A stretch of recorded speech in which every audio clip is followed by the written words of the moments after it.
បាទជំរាបសួរបងប្អូនបាទបងប្អូនដែលឃើញខ្សែដៃថ្មប្រភេទនេះទេបងប្អូនបាទបងប្អូនឃើញខ្លប់ឃើញប្រភេទនេះបងប្អូនថាជាប្រភេទបងប្អូនខ្លះក៏ថាប្រភេទ BCJ ដែរបងប្អូនបាទតែថ្មនេះមិនមែនជាថ្មប្រភេទ BCJ ទេបងប្អូនបាទនេះជាថ្មខ្មែរនេះពណ៌វាដូចហ្គិចចឹងបងប្អូនបាទព្រោះវាសាច់វាបៃតងដូចហ្គិចចឹងបាញ់ភ្លើងចូលតិចតិចបងប្អូនបាទបើប្រភេទ BCJ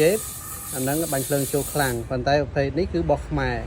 អញ្ចឹង BCJ វាអត់មែនជារបស់ខ្មែរទេបងប្អូនបាទ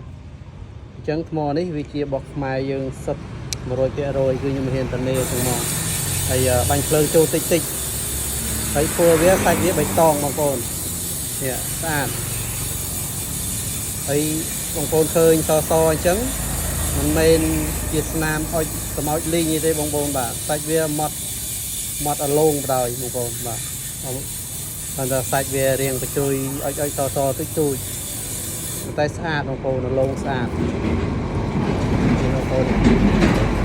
សាច់វាស្អាតអានេះរបស់ខ្មែរគឺខ្ញុំធានា 100% ហ្មងបាទនេះខ្ញុំនឹងយកមកពីខាងបាត់ដំបង